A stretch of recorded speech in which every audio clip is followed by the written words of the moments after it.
त्याच्यानंतर तो बनकर, हे तर आरोपी झालेच पाहिजेत, परंतु संपदाच्या तक्रारीची दखल न घेणार त्याच्यामध्ये आरोपी झाले पाहिजेत। त्याची स्वतंत्र चौकशी केला असेल तर ते कोणी खासदार असो, कोणी पीए असो, ते सुद्धा याच्यामध्ये आरोपी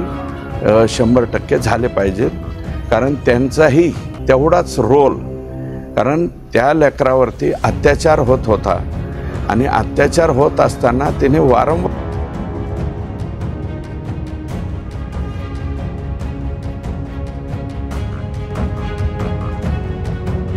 या लेकीला 3 एकरवरती तिच्या आईवडिलांनी डॉक्टर केलेला आहे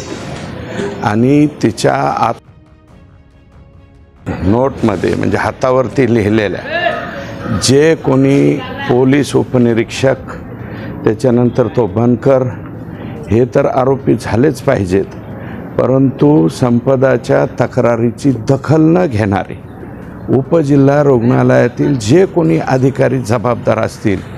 ते सगळेच्या सगळे याच्यामध्ये आरोपी झाले पाहिजेत। त्याची स्वतंत्र चौकशी झाली पाहिजे आणि हे जे सगळे आरोपी आहेत हे सगळेच्या सगळे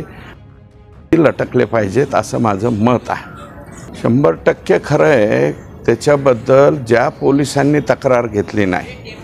फास्ट ट्रॅकवरती तर हा खटला चाललाच पाहिजे, परंतु SIT ही स्थापन याच्यामध्ये झाली पाहिजे आणि जे फरार आरोपी आहेत, कारण आजच्या पेपरला त्या ठिकाणी वाचलं आहे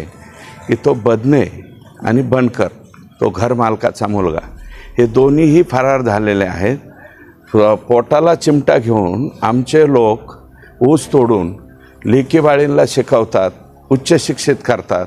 आणि त्याचा जर असे काही लोक गैरफायदा घेत असतील तर ही एक जरब बसली पाहिजे। इथून पुढं दुसरी डॉक्टर संपदा होता कामा नये याची संपूर्ण काळजी त्या ठिकाणी घेतली पाहिजे असं माझं मत आहे। हे तर सर्वात दुर्दैव आहे। आम्ही बीडचे म्हणजे आम्ही कष्ट करून पोटाला प्रसंगी चिमटा घेऊन, आम्ही ऊस तोडून, आम्ही नको ते काबाड कष्ट करून त्यांच्या वडिलाला, संपदाच्या वडिलाला फक्त 3 एकर जमीन आहे, त्याच्यावरती काहीसुद्धा नाही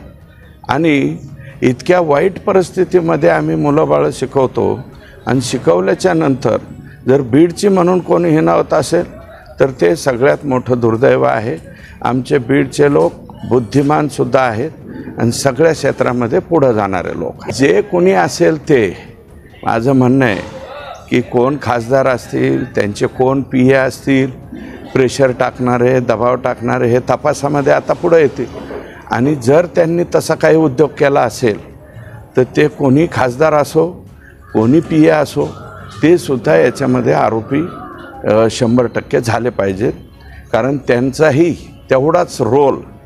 कारण त्या लेकरावरती अत्याचार होत होता आणि अत्याचार होत असताना तिने वारंवार तक्रारी केलेल्या। एक वेळा तक्रार ठीक आहे, दुर्लक्षित झाली, पण वारंवार तक्रारी जर केल्या असतील तर तिथले संबंधित जे कोणी असतील, ते क्लार्कपासून त्या ह्याच्या CS पर्यंत जे कोणी लोक जबाबदार असतील ते सगळेच्या सगळे याच्यामध्ये आरोपी झाले पाहिजे आणि डॉक्टर संपदाला न्याय